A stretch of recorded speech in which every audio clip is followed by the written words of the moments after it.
just his ways,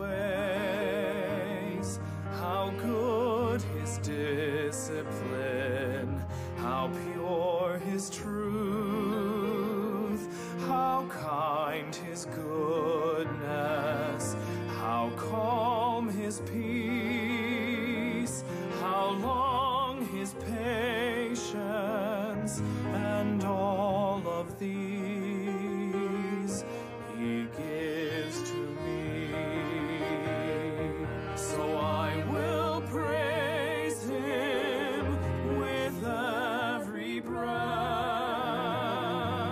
for he has rescued me from certain death.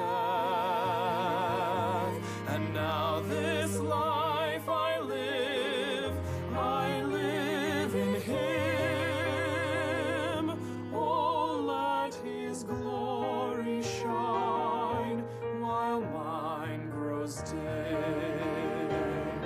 How vast his grace, how broad his power, how grand his majesty, how deep his love, how true his reign, his mercy, how bright his glory, how high his how thoughts, strong his sure mind, his how clear his triumph, and all of these he gives to me. So I will praise him with every breath, for he has rescued me from certain death. And now this life I live in him. Oh, let his glory shine. Oh, let his glory shine. Oh, let his glory shine while mine grows dim.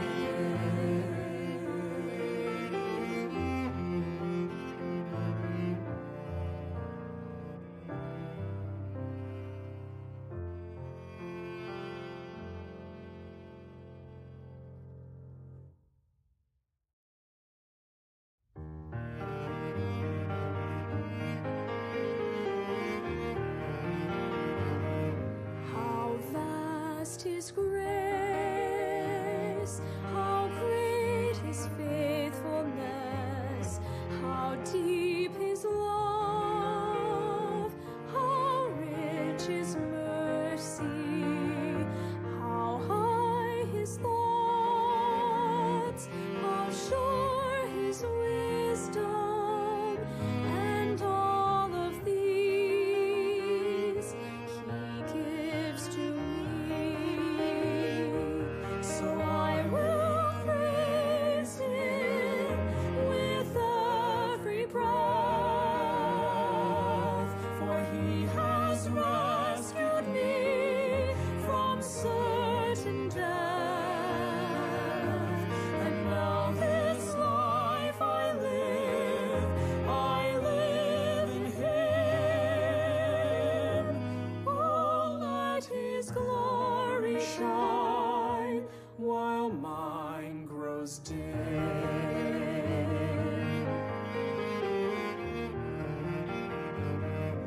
How just his ways, how good his discipline, how pure his truth, how kind his goodness, how calm his peace, how long his patience, and all of these he gives to me.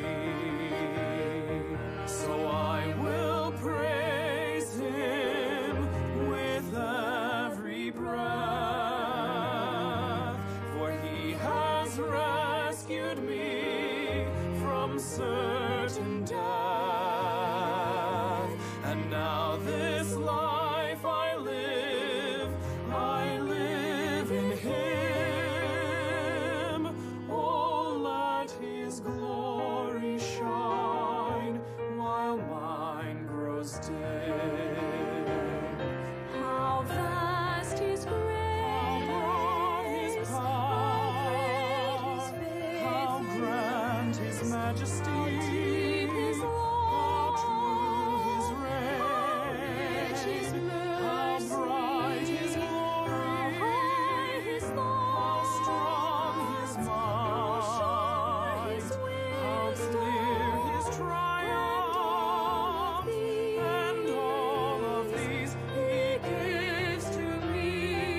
shine. Oh, let His glory shine while mine grows dim.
Magandang gabi po sa inyong lahat, aking mga minamahal na kaibigan at kapatid sa ating pong Panginoong Hesukristo.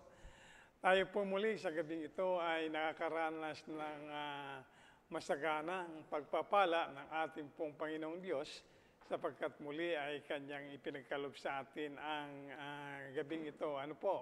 Upang tayo po ay patuloy na Kanya pong mapangaralan ng Kanya pong mga salita na ating pong tatalakayin mula po sa Biblia. Ngayon pong gabi dito po sa ating online Bible study ayon sa Biblia. Kaya ating pong bigyan ng pansin ito pong pagpapala na ito sa atin ng ating pong Panginoon at yakapin po natin ito upang sa ganon ay tunay po na talagang mapuspos tayo nito. Nandiyan po yan naibigay na sa atin ng Panginoon ang pagpapalang yan, datapwat kung hindi po natin ito bibigyan ng pansin at hindi natin ito yayakapin ng mayroong pananampalataya sa ating pong buhay, ay hindi po natin may experience at hindi natin makikita yung poong katotohanan ng pong pagpapala na yan na patuloy na siya pong iginagawad ng ating Panginoon sa bawat isa po sa atin. Ganyan po ang pagmamahal sa atin ng Diyos. At yan pong pagmamahal na yan ay muli nating nasaksihan ngayon pong gabi sapagkat napaganda po nitong panahon na Kanya pong muling ipinagkaloob sa atin at sa pamagitan nga po ng Kanyang banal na Espiritu ay muli niya tayong pinagsama-sama pinagbigkis, ay pinag-ipon-ipon sa ngalan ng kanyang bugtong na anak, ang ating Panginoong Hesukristo, upang muli sa atin po ay maisakaganapan ng banal na Espiritu na siya po nananahan sa atin po mga katawang lupa, kung ano po ang siyang ikalalwalhati ng ating Panginoon sa mga panahong ito, at kung sa paano rin naman na ang Diyos po ay makapagpapahayag muli ng kanyang sarili sa bawat isa sa atin upang atin pong patuloy siyang makilala bilang siya at ang kanya pong mga layunin sa ating buhay at ang kanyang mga gawain sa pamagitan po ng pag-aaral natin ng kanyang salita at sa tulong at pagtuturo po ng banal na Espiritu.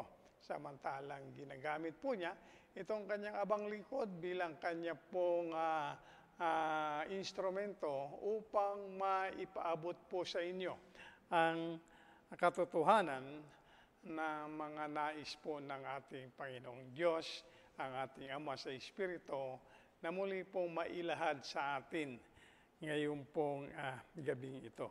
Tayo po sumandaling manalangin bago po tayo magpatuloy. Ama namin Diyos, kami po ay nagpapasalamat sa iyo sapagkat ikaw nga ang aming Panginoon na tunay. Ikaw ang aming Ama sa Espiritu. Kami ay iyong mga anak sa Espiritu sapagkat kami nga po ay iniligtas mo sa pamagitan ng iyong bugtong na anak, ang Panginoong Hesukristo, at kami naman ay nabautismuhan sa Espiritu. Maraming salamat po sa pagpapatawad at paglilinis mo sa aming mga kasalanan at pagbilang mo sa amin bilang isang matuwid at kami iyong pinaging banal nang kami po ay iyong tinanggap at ginawang bahagi ng iyo pong pamilya. Kami po ay nagpupuri sa inyo, Panginoon, sapagkat ang gabing ito ay muli naming nakamtan ayon sa iyong katapatan at sa iyo pong dakila, wagas at dalisay na pag-ibig po sa amin, sapagkat iyan po ang inyo pong karakteristik bilang aming pong Panginoon. Kaya kami po ay mapalad muli sa gabing ito sapagkat muli ay inyo pong maipapahayag sa amin ang mga katotohanan mula po sa inyo at ang inyong pagiging tunay na Diyos sa amin at ang iyong katapatan po, Panginoon. At dalangin ko ang tulong ng banal na Espiritu na maipaliwanag sa amin ang iyong salita at gawin niyo po itong pagpapala at kalakasan ng aming pong inner person, ng aming pong tunay na pagkatao, sapagkat dito po magmumula ang tunay na pamumuhay namin sa makadiyos na pamumuhay, kalakasan sa pang-espiritu at makapamuhay kami ng sumusunod sa yapak ng aming pong Panginoong Hesukristo. Kaya po sa gabing ito, muli naming idinudulog sa inyo at pinapasakop aming mga kaisipan, ang aming mga puso, ang aming mata, ang aming pagkatao upang kami ay mapuspos muli ng inyo pong salita na pag-aaralan namin. Puspusin niyo po kami ng karunungan, katalinuhan, kaalaman sa iyong mga salita at sa iyong kalooban na mayroon pong pang-espiritong pang-unawa sa tulong po ng inyong banal na Espiritu. Muli niyo pong hawakan ng internet at gawin pong maayos ito upang ang mga kapatiran namin na nakatuon sa kanilang mga monitor sa iba't ibang lugar ay makasabay po ng maayos at makapakinig ng maayos sa aming pag-aaral ngayong gabi ito. Ito pong aming dalangin sa matamis na pangalan ni Jesus. Amen. Tayo po ay mag-aaral ngayong gabi mula po sa aklat ng Deuteronomio sa kabanatang 7 at yan po ay sa mga talatang 6 hanggang sa talatang 11. Nais ko po kayo muling anyayahan na inyo pong buksan ang inyong mga Biblia sa aklat ng Deuteronomio, Kabanatang 7. Ano po? Kabanatang 7 mula sa talatang 6 hanggang sa talatang 11. Akin pong babasahin sa inyo sa wikang Pilipino, ito po ang sinasabi, sapagkat ikaw ay isang banal na bayan sa Panginoon mong Diyos. Pinili ka ng Panginoon mong Diyos upang maging bayan sa kaniyang sariling pag-aari, na higit sa lahat ng mga bayan na nasa ibabaw ng balat ng lupa.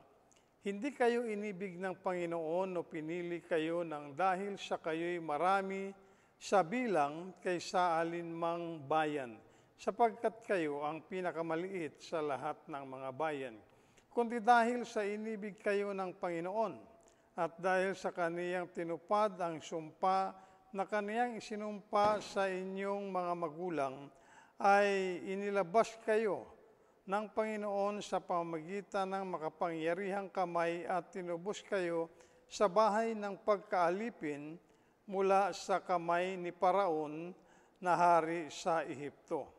Talastasin mo nga na ang Panginoon ninyong Diyos ay siyang Diyos, ang tapat na Diyos, na nag-iingat ng tipan at nangangawad ng kagandahang loob sa mga umiibig sa Kaniya at tumutupad ng Kaniyang mga utos hanggang sa 1,000 salin ng lahi.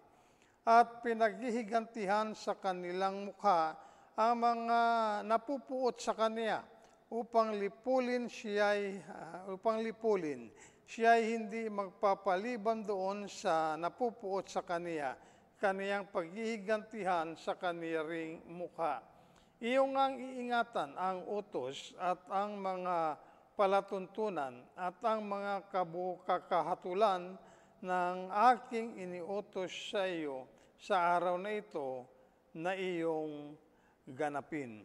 Ang Diyos po ang siyang magpala sa pagkabasa po ng kanyang salita. Ang ating pong pag-aaralan ngayong gabi ay patungkol po sa tupad ng Diyos sa kanya pong pangako. Alam po natin na ang Diyos po ay mayroong ipinangako sa kanyang piniling nasyon, at yan po ang Israelitas. Gusto ko lang pong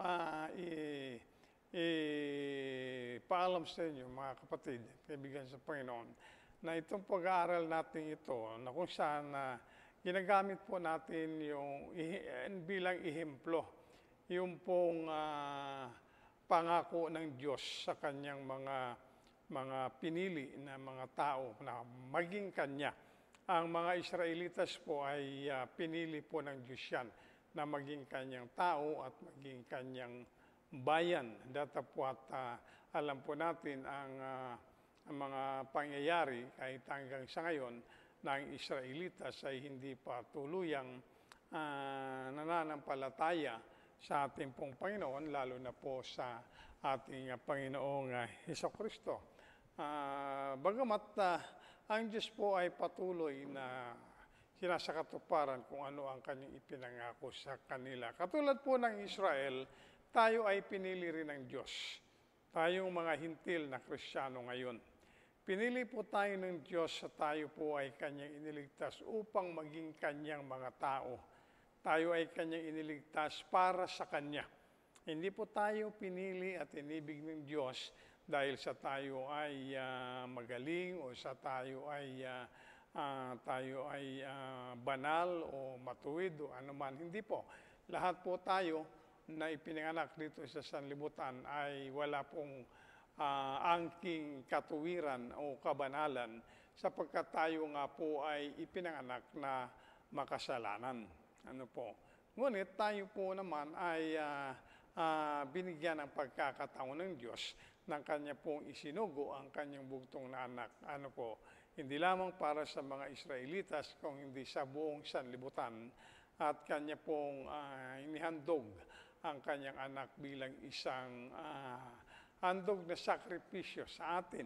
Na siya ang napako, nabayubay sa krus sa bundok ng Kalbaryo, namatay para sa kasalanan ng buo pong sanlibutan. At ang sino man po na sumasampalataya sa Panginoong Hesukristo at tatanggap bilang mga tagapagligtas ay binibigyan po ng Diyos ng karapatan na maging kanya pong mga anak at kanya pong mga tao. Tinatanggap po niya ang sino man sa kanyang anak na Panginoong Kristo mananampalataya. Hindi po naman po ibig sabihin na hindi lahat ng tao ay binigyan ng Diyos ng pagkakataon na maligtas. Lahat po, inoper po niya o kanyang binigay ang kanyang anak para sa lahat, hindi po para sa ilan lamang. Ngunit, ang Diyos po ay hindi naman namimilit. Kung sino po yung talagang tutugon sa kanya pong panawagan patungkol sa kaligtasan at mananampalataya at ikilalanin ang kanyang handog na sakripisyo na talagang nag-iisang tagapagligtas magkakaroon po ng kaligtasan at mapapabilang sa pamilya ng Diyos at mag-aariing ganap ng Diyos bilang kanya pong mga tao. Kaya ito pong ating pag-aralan patungkol dito po sa kasaysayan ito. Hindi lamang po ito pangako para sa mga Israelitas o sa mga Hudyo. Kung hindi, ito po ay nasa sa katuparan din sa atin. Ang Diyos po ay nangako na kanya pong pagpapalain ang kanyang mga tao. Yung pong mga Hudyo ay pinangakuan ng Diyos ng isang lupain. At yung lupain na yan ay yan nga po yung bansang Israel ngayon. At yan po sinakatuparan ng Diyos sa kanila sa kabila na sapagkat ang Diyos po ay matapat sa kanyang mga pangako. Nung ang Israel po ay tumalikod sa Diyos, yung mga Hudyo, nung sila po ay tumalikod sa Diyos, ang bansang Israel po ay nakaranas ng pagdidisiplina mula sa ating Panginoon. Ay nga po sila ay naging alipin ng ibang nasyon katulad po ng Ehipto. Ngunit ang Diyos po ay nananatiling matapat. Bagamat ang Diyos po ay kanya po. Bagamat ang Diyos po ay pasensya na po kayo, apo ko. Bagamat ang Diyos po ay may ginagawa niya ang pagkukorek, ang pagtutuwid at pagdidisiplina sa kanya pong mga tao, hindi po ibig sabihin na nawawala po yung kanyang katapatan. Ang Diyos po bilang matapat na Diyos ay nananatili ang kanyang katapatan sa pagtupad ng kanya pong mga ipinangako. Ayan po ay napaganda sa ating Panginoon. Kaya huwag po kayong mawawalan ng pag-asa sa ating pong Panginoon sapagkat kung ano po ang kanyang ipinangako ay tutuparin po niya yan.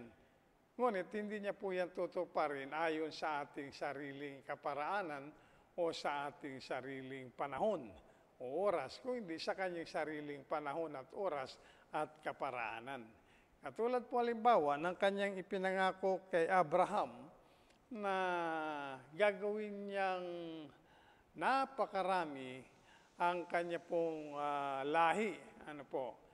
Si Abraham, isang anak lang kay Sarah, nakasawa niya, ang ipinagkaloob ng Diyos. Ngunit mula dyan, ang pangako ng Diyos sa kanya gagawing marami. Parang kasing dami ng mga bituin sa kalangitan, at ng mga buhangin sa dalampasigan. Ngunit yan po ay hindi agad itinupad ng Panginoon kay Abraham. Kung titignan po natin, 100 taon na po si Abraham at siyam na pong gulang naman po si Sarah nung tinupad ng Diyos ang pangako niya na bibigyan niya sila ng anak. At wala na po si Abraham Patay na siyang matagal nang pinarami ng Diyos ang mga Hudyo. At ito po ay naganap doon po sa lupain ng Ehipto. Kukunti lamang po ang mga Hudyo nung sila ay pumasok sa Israel, sa Ehipto, si Jacob at ang kanyang 12 mga anak at ang kanyang mga tao, kunti lang. Pero nung sila ay naroon na, doon po talaga sila dumami. Ibig po, isinakatuparan ng Diyos yung kanyang pangako, na pararamihin niya ang lahi ni Abraham. Ganun po, ang Panginoon, tutuparin niya ang pangako niya ayon sa kanyang sariling oras, at sa kanyang sariling plano, sariling kagustuhan. Ang mahalaga po ay tinutupad ng Diyos ang kanya pong pangako. At dito po nakita natin na hindi po binabawi ng Diyos kung ano po yung kanyang ipinangako, bagamat ang kanyang mga tao ay patuloy po na nagre-rebelde sa kanya. At ito nga pong pangako ito ng ating Panginoong Diyos ay tinupad niya, sa pamamagitan po ng Panginoong Hesukristo. Yung pong kasubutan o kaligtasan, ng kanyang mga tao mula po sa kasalanan. Alam niyo po, mga kapatid at kaibigan sa Panginoon, halimbawa po ang isang magulang, titignan po natin, ang isang magulang, medyo sanay po ang mga magulang sa nagiging resulta kapag ang kanila pong mga anak ay kanilang sinubukan na desisyonan sa kanila pong sarili na sila na yung gagawa para sa kanila at hindi na sila magpapatulong o sabihin nila sa magulang na hindi na nila kailangan ng tulong nila, kundi kaya niya nang gawin. Ang isang bagay na hindi pa naman niya talaga kayang gawin. Yan po ay medyo masakit sa kalooban ng isang magulang, ng isang ama o ng isang ina, kung ang kanyang mga anak o kanyang anak sa kanyang sarili o murang edad, halimbawa, ay tinanggihan na niya yung tulong ng kanyang magulang, datapwat siya naman ay nagkakamali at hindi niya kayang gawin yung gusto niyang gawin. Lalong-lalo na po kapag ang anak ay talagang nahulog po yan sa seryosong pagkakaroon ng nasaktan dahil sa kanyang masyado niyang binigyan ng masyadong emphasis sa buhay niya yung kanyang abilidad na hindi pa naman niya kaya. Kaya. Katulad po, ako ay merong mga apo. At yung apo ko, pagka minsan aakyat po sa hagdan, siyempre, bata pa, tutulungan mo minsan. Hawakan ko yung kamay, ayaw pahawak. Ayaw pahawak, gusto magsarili. Ay na-outbalance, di natumba. Hindi naman nahulog, natumba lang. Ganun po. Siyempre, pag natumba, medyo masakit sa kalooban mo. Diba? At pwedeng magalit ka kasi gusto mong tulungan, pero tinanggihan yung tulong na binibigay mo para sa kanya. Mayroon po mga kadahilanan kung bakit ang isang bata ay na kailangan niyang maranasan yung mga bagay na yan. Yan po ang kasaysayan kasi ng sangkatauhan . Yan ang kasaysayan ng sangkatauhan at nakikita po natin ito sa mga Hudyo, at ganoon din po sa ating sarili pong pamumuhay. Alam po natin ito, sa tuwing ang Diyos po ay magbibigay ng kanyang pangako, ating pong sinusubukan, no, sa ating mga sarili na maisakatuparan yung pangako ng Diyos sa pamamagitan ng ating mga abilidad. Ano? May pangako ang Diyos sa atin, ngunit gusto natin maging kabahagi tayo o gusto natin, parang sinasabi natin, para mapadali, tutulungan ko nga ang Diyos sa aking sariling kakayanan. Katulad po halimbawa, pangako ng Diyos kay Abraham, bibigyan niya siya ng anak kay Sarah. Matanda na nga po sila.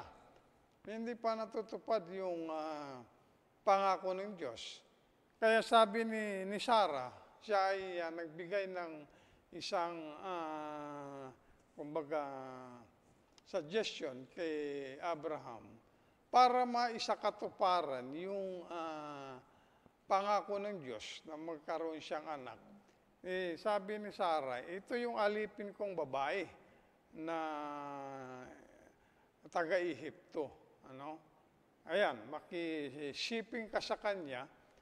Para sa ganon, bata pa naman siya, maaari pa siyang mabuntis. Ako hindi na kasi matanda na si Sarah. Kaya para maisakatuparan yung pangako ng Diyos. Ganon po ang nangyari. Ano naman ang nangyari? Iyon po ang resulta noon ay sapagkat hindi po yun ang kalooban ng Diyos ay hindi po mabuti. Ganon po yung madalas na nangyayari. Kapag mayroon pong pinangako ang Diyos sa atin, nagmamadali tayo na may sakatuparan yan, kaya ginagawa natin ang ating sariling kaparaanan upang matupad yan, pangako ng Diyos. Ganyan po ang talagang kasaysayan ng sangkatauhan. Pagka ang Diyos po ay nagbigay ng isang kautusan, ay gusto nating gawin na mabilis na matapos yan, may sakatuparan sa pamamagitan ng ating pong mga kakayanan. Para po tayong mga bata, yung matigas na ulo ng bata na sumisigaw sa kanyang magulang na sinasabing, kaya ko na to. Halimbawa, yung pagsintas po ng kanyang sapatos, tutulungan ng magulang, sasabihin ng bata, wag na, ako na, kaya ko na to. Samantalang hindi pa naman niya kaya. Ganun po yung kalagayan natin, na mga tao na sinasabi natin kaya natin, samantalang ang masakit na katotohanan ay hindi natin kaya. Hindi natin kaya. Magkaganon pa man, sa kalagitnaan po ng ating pagiging rebelde sa Diyos, sa kanyang biyaya, ay kanyang isinasakatuparan kung ano yung kanyang ipinangako, na hindi kayang gawin ng katigasan ng puso o ng ulo ng tao. Ng tao. Unang bagay po na makikita natin dito ngayong pong gabi at tignan po natin mabuti. Ang sinasabi po sa talatang 6 hanggang sa talatang 7, ito po sinasabi, sapagkat ikaw ay isang banal na bayan sa Panginoon mong Diyos. Pinili ka ng Panginoon mong Diyos upang maging bayan sa kaniyang sariling pag-aari, na higit sa lahat ng mga bayan na nasa ibabaw ng balat ng lupa. Hindi kayo inibig ng Panginoon, ni pinili kayo nang dahil sa kayo'y marami sa bilang kaysa alinmang bayan, sapagkat kayo ang pinakamaliit sa lahat ng mga bayan. Unang bagay po na makikita natin dito ang dapat po nating maunawaan, ano po, mga kapatid, mga kaibigan, at dapat nating tanggapin na po ng may kababaan ng loob ang katotohanan po ng salita ng Diyos.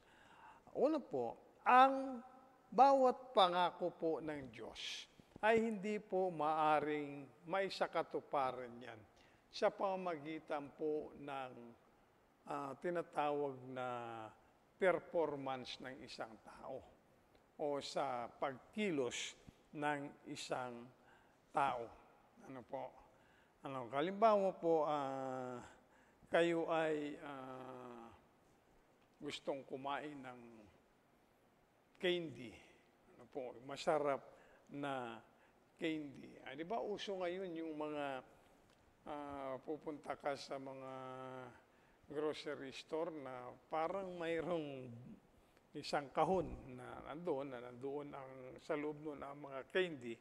Ikaw ngayon ay maglalagay ng coin o barya at pagkatapos pipili kang gano'n. Mayroon kang pipindutin. Pag pinindot mo yun, mahuhulog yung mga candy doon sa baba. Diba? Alam niyo po yung sinasabi ko. Mayroon kayong parang maliit na pintuan doon na papasok mo yung kamay mo upang kunin yun. Maraming candy, mahuhulog doon. Ngunit, yung pong ikaw man ay kukunin mo yung pinaka maganda ang kalidad noong candy at masarap na nanguyain at masarap yung kanyang lasa. Yun po yung ginagawa natin, 'di ba? Kung ano yung mas mainam, ayun yung ating pipiliin. Dito po sa Deuteronomio, Kabanatang 7, Talatang 6, ay pinaalalahanan po ng Diyos ang Israel, ang mga Hudyo, na sila po ay pinili ng Diyos hindi dahil sa sila ay magagaling na tao, hindi dahil sa sila ay marami. Sabi po rito, muli ko pong babasahin sa inyo, dito sa bandang huli, sinabi po rito,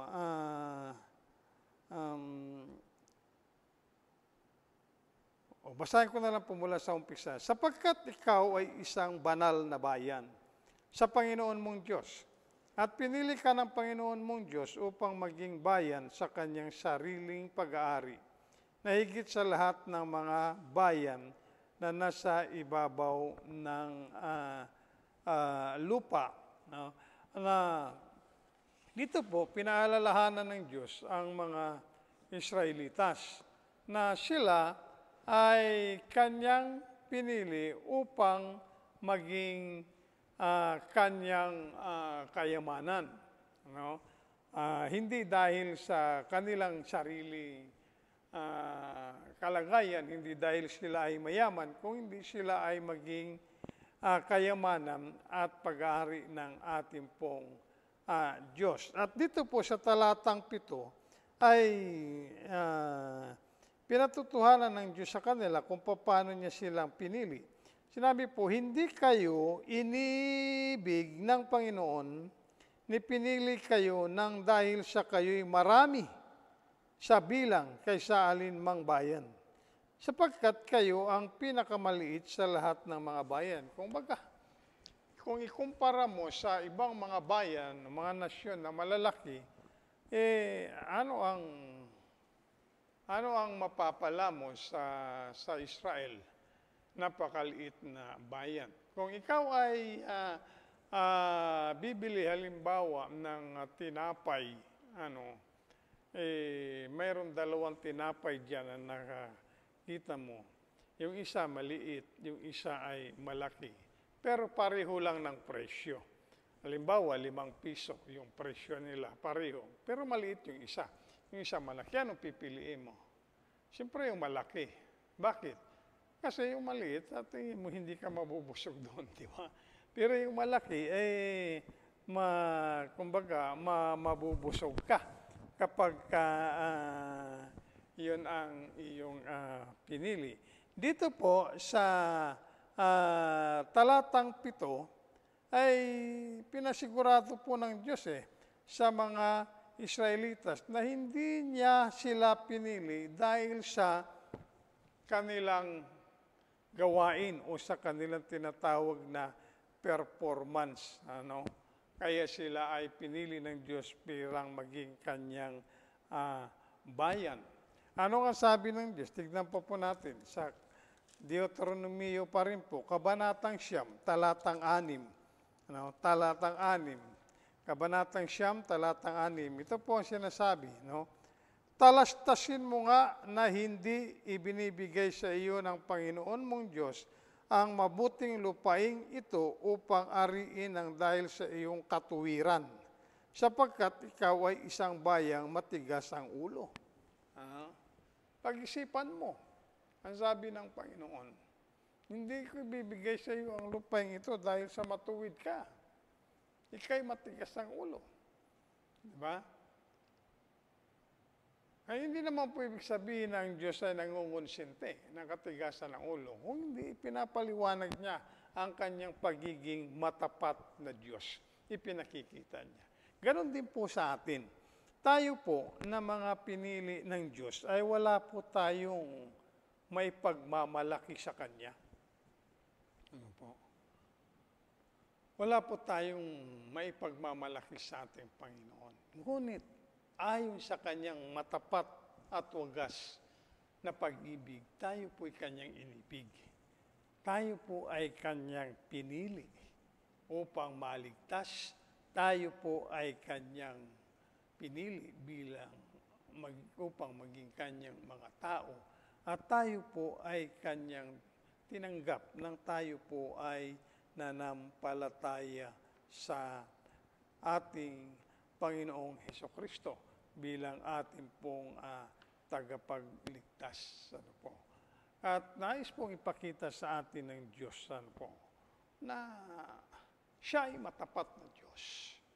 At yung pagiging matapat niya na Diyos, hindi po yan na mababago ng ating pong katigasan at ng ating pong mga pagre-rebelde. Katulad nga po ng nakita natin kanina sa isang halimbawa na sinabi ko sa inyo, para tayong isang bata madalas na sinasabi sa ating mga magulang na kaya ko nang gawin ito. Kaya ko nang gawin ito. Yan po yung huwag mo na akong tulungan, kaya kong gawin. Samantalang hindi naman kayang gawin. Yan po yung talagang natural na pag-uugali ng isa pong tao. Ngunit, ang Diyos po ay matapat na tumutupad sa Kanya pong mga pangako. At ang Kanyang mga pangako ay Kanyang isa sa katuparan ayon sa Kanyang sariling kapangyarihan. Hindi po niya kailangan ang tulong ng tao. Kaya, wala po tayong may pagmamalaki. At hindi po natin kailangan gawin sa ating sariling mga abilidad o pamamaraan upang maisakatuparan ang pangako ng ating pong Panginoong Diyos sa ating pong buhay, anuman po ang Kanyang mga ipinangako. Alam niyo po, 1,000 taon nakararaan ng ang kasaysayan po ng sangkatauhan ay nagpakita ng kanilang katigasan sa ating pong Panginoong Diyos. At hanggang sa ngayon po ay ang tao ay natutukso pa rin na kaya niyang gawin ang isang bagay ayon sa kanyang sariling paningin. Yan po yung kasaysayan na nakita natin sa mga Hudyo. Sa kanilang sariling paningin ay kaya nilang gawin ang pangako ng Diyos ayon sa kanilang sarili, sa katuparan nila. Sa panahon din po natin ngayon, ganun pa rin po yan. Ayan po ang tukso sa atin. Kapag mayroon pong mga pangako ang Diyos o iniutos sa atin ng Diyos na ating gawin, na mula po sa nalaman natin, mula sa Kanya pong mga salita, ang nangyayari po sa ating sariling pananaw ay kaya nating gawin yun. Ano? Tayo, mga mananampalataya sa panahon natin ngayon, hindi po tayo exempted dyan eh. Yan po ang tukso sa atin. Sabi natin, kaya kong isakatuparan yung pangako ng Diyos. Ngayon, ang tanong po, ano ba ang mga pangako ng Diyos na sa iyo na hindi mo siya pinagtitiwalaan? Na hindi mo siya pinagtitiwalaan. Dito po, ang ipinakikita sa ating pong pinag-aaralan ngayong gabi, ay wala pong iba kung hindi po yung pagbibigay natin ng tiwala sa ating pong tapat na Diyos. Sa ating tapat na Diyos. Ibig po sabihin, kung ano man ang ipinangako ng Diyos sa atin, hintayin po natin siya. Sa kanyang sariling panahon, sa kanyang sariling oras. Panampalatayanan po natin ang ating Panginoon. Una, panampalatayanan natin ang kanyang katapatan. Pangalawa, panampalatayanan natin na ang kanyang pangako ay tutuparin niya ayon sa kanyang sariling panahon at sa kanyang sariling plano. Hindi po tayo dapat magmadali. Kailangan po natin na gawin ang matyagang paghihintay at habang hinihintay natin sa katuparan ng Diyos, yung pong kanyang pangako sa atin, ay gawin po natin kung ano po yung nais ng Diyos na makita sa atin. Na kung saan siya po ay maluluwalhati sa ating pong mga buhay. Alam niyo po kasi, tayong mga tao ay naniniwala tayo doon sa hindi tamang kasabihan na sinasabi, nasa Diyos ang awa, nasa tao ang gawa. Mali po yun eh. Mali po yun. Nasa Diyos ang awa, ay nasa Diyos din po ang paggawa. Sapagkat wala naman tayong kakayahan na gumawa. Wala tayong kakayahan. Kaya ang dapat lang natin gawin ay magpasakop tayo sa ating Diyos. Tayaan natin na siya ang umawak ng ating pong buhay, ng ating puso, ng ating kaisipan, ng ating mata, ng ating pagkatao, at tayo ay manampalataya lamang sa Kanya. At umasa na Kanyang tutuparin yung Kanyang pangako sa atin ayon sa Kanyang salita. Hindi natin kailangan tulungan ng Diyos. Sapagkat pag tinulungan natin ang Diyos, sabi ko sa inyo, katulad ng ginawa ni Sarah, para may sa katuparan na inip na si Sarah, nawala na siya ng panampalataya, matanda na siya, nawala na siya ng pananampalataya sa Diyos, natutuparin ng Diyos. Yung pangako niya, nabibigyan sila ng anak, matanda na, hindi na siya pwedeng mabuntis pa. Kaya, sabi niya kay Abraham, ito yung aking katulong. O sipingan mo na para magkaanak ka na at isa katuparan na sa iyo ang pangako ng Diyos. Sa sipingan nga ni Abraham, yung katulong ni Sarah, nagkaanak nga, si Ismael, ngunit hindi man po yun yung kalooban ng Diyos eh. Kaya yan, nagkaroon ng napakaraming problema ngayon ang sanlibutan. Dahil dyan, dahil sa pinangunahan yung pong plano ng Diyos. Kaya mga kapatid, kaibigan sa Panginoon, ano ba ang pangako ng Diyos sa iyo na nakikita mo? Na hindi mo siya pinanampalatayanan, natutuparin niya yung kanyang pangako. Mayroon bang pangako sa Diyos, ang Diyos sa iyo, na hindi mo pinaniniwalaan at pinanampalatayan ng Diyos? natutuparin niya sa iyo ito. Bagkos, gagawin mo sa iyong sarili, na nasasabihin mo, hindi ko na kailangang hintayin pa ang panahon ng Diyos sapagkat kaya ko namang gawin yan sa aking sarili. No? Ako na ang gagawa upang matupad na at makamtang ko na iyang pangako na yan ng Diyos sa akin. Ganun po ba ang iyong pananaw sa pangako sa iyo ng Diyos? Kung mayroon pong pangako ang Diyos sa iyo na hindi mo siya pinanampalatayanan, ay dapat po tanggapin mong katotohanan na ikaw ay nasa maling kalagayan at dapat mong pagsisihan yan. Ibigay mo ang iyong buong pagtitiwala at pananampalataya sa Diyos at hayaan mo na siya ang tumupad ng pangako na yan at isakatuparan niya sa iyong buhay sapagkat kung ang Diyos mismo ang gagawa at tutupad niyan, ay wala pong pagkakamaling mangyayari dyan.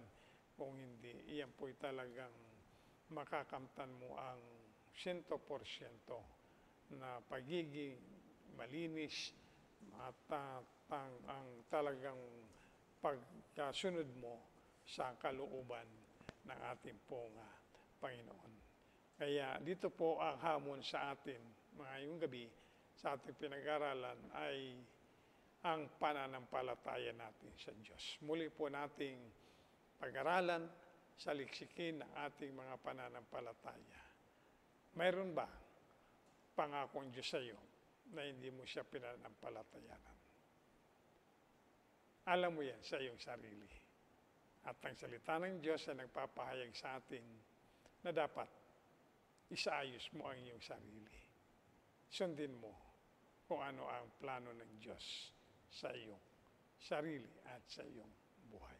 Ipagpapatuloy po natin ating pag-aaral tungkol sa ating pong topiko na inumpisa natin ngayong gabi sa susunod pong Huwebes muli. Tayo po'y manalangin. Maraming salamat po aming dakilang Diyos sa iyo po muling itinuro sa amin ng iyo pong salita. At dito po pinahayag, Panginoon, ang iyo pong pagiging matapat sa amin po, Panginoon. Kami po, mga tao, ay madalas na kung mayroon ka mang naisipagawa sa amin at pinangako, ay naniniwala kami na kaya namin gawin yun at hindi namin hintayin ang iyong tamang panahon. At kikilos kami ayon sa aming sarili. Kaya ang nangyayari po ay hindi nakakamtan ng lubusan o tama ang iyo pong mga kalooban sa aming pong buhay. Gamitin niyo po itong salita niyo na naipahayag niyo sa amin ngayong gabi na makita namin ang katotohanan sa aming mga sarili at kami po ay tanggapin ang katotohanan. Wala kaming kakayanan. Natuparin at sa katuparan sa sarili namin kung ano man ang iyong mga kalooban, kung hindi kami ay magkaroon lamang po ng pagpapasakop sa inyo at hayaan namin ang inyong pagkilos sapagkat natatanging kayo lamang ang mayroong kakayahan na isakatuparan ang mga pangako nyo at ang kalooban sa aming buhay. Muli, andalayan namin ang tulong ng Banal na Espiritu na maipaunawang mabuti sa amin ang salita mong ito na pag-aralan namin at kami ay makonbinsi sa katotohanan ito at ang sa gayon ay maibigay namin sa iyo tunay na pananampalataya na magbubunsod ng aming pong tunay na pagsunod at pagpapasakop sa inyo. Maraming salamat po. Hanggang sa susunod na Huwebes, patuloy niyo po kaming gabayan sa buong isang linggo ito at muli ibalik sa pagtipon-tiponin muli ng Banal na Espiritu sa patuloy na pagpapag-aaral namin ng inyong pong banal na salita. Pagpalain niyo po ang bawat isa at gabayan, iligtas sa lahat ng mga kasamaan na nag-aari sa sanlibutan, ay layo sa karamdaman, ang may mga karamdaman, ang may mga kagulumihanan, kayo po ang bigay ng kapayapaan. Yung pong mayroong mga kaguluhan na nahirapang unawain ang inyong pong mga salita at ng inyong mga kautusan, tulungan niyo po sila sa pamagitan ng banal na Espiritu na kanila po maibigay ang tunay na pananampalataya at pagsunod sa inyo upang ang buhay nila ay mapuspos ng kapayapaan, katuwiran at kasaganaan na nagmumula po sa inyo, Panginoon. Nang sa gayon, hindi po sila nalalayo sa inyo, bagkus patuloy na sila ay nalalapit pa sa inyo, Panginoon, sapagkat sa ganoong paraan ay makikilala nila kayo maglubusan at makakamtan ang tunay na katiwasayan, kasaganaan, kapayapaan at katahimikan at tagumpay sa buhay. Muli maraming salamat po, itong aming dalangin sa matamis na pangalan ni Jesus. Amen. At yan po muli mga kapatid, kaibigan sa Panginoon, pansamantalang nagtatapos sa ating pong pag-aaral ng salita ng Diyos dito po sa ating online Bible study ayon sa Biblia. Hanggang sa susunod na Huwebes po. Muli, isang magandang gabi po sa inyong lahat.